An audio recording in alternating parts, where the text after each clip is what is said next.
салому дуруди бепоён ба ҳамаи шумо мухлисони футбол. Фирдавси хурсандам бо хабарҳои ҷолиб аз олами варзиши рақами 1 рафтем.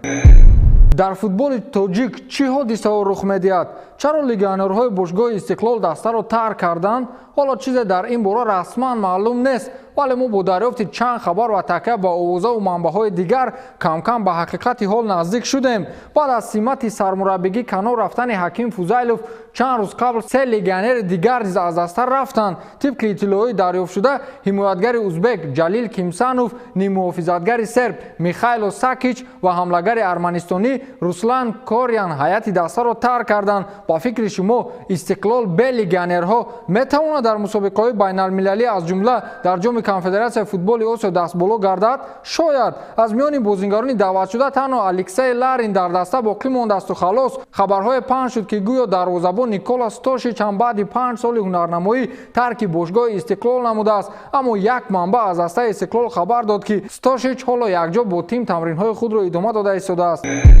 барои чӣ бозингарони мо ҳамчун легионер дар дастаҳои хориҷӣ муваффақ намешаванд? ин гапи ҳам ту нест. бинед, Нуриддин Давронов як замон ба Сербияву Булғорияву Индонезия рафт, аммо дар кӯтоҳтарин фурсат баргашт. ҷаҳонгир Эргашев як вақтҳо ба Брести Беларусия рафт. ӯ низ мисле ки корҳояш барор нагирифт. Нозим Бобоҷонов, ниммуҳофизатгари дастаи Регард Ҳадас, худро дар чемпионати Булғория ва кишвари Умон санҷиданӣ шуд. ӯ низ муваффақ нашуд ва ба монанди ин шумораи бозингарони тоҷик хеле зиёд аст. чанд рӯз мешавад ки мишмишҳо бобати дастаи ПКНП Малайзияро тарк намудани Сиёвуш Асроров зиёд аст, аммо расман касе дақиқ гуфта наметавонист ки ин бозингар воқеан дастаи хориҷиро тарк кард ё на. аммо дирӯз дар саҳифаи расмии телевизиони футбол хабаре нашр гардид ки Сиёвуш Асроров ин дастаро ба куллӣ тарк кардааст. чун инҷо муҳтавои хабар ин аст ки Сиёвуш дар Тоҷикистон дастаи нав меҷӯяд. ҳимоятгари дастаи мунтахаби Тоҷикистон Сиёвуш Асроров ҳоли ҳозир бидуни даста мондааст. ба футболбози 27-солаи тими мунтахаби Тоҷикистон бошгоҳи Хуҷанд таваҷҷӯҳ дорад.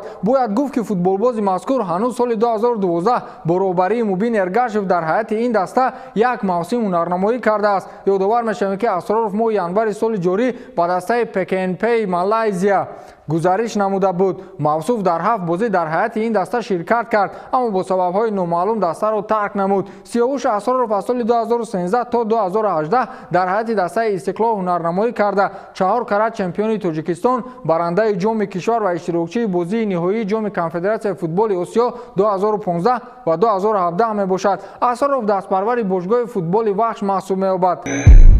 ба ҳамин тамом, то барномаи дигар хайр.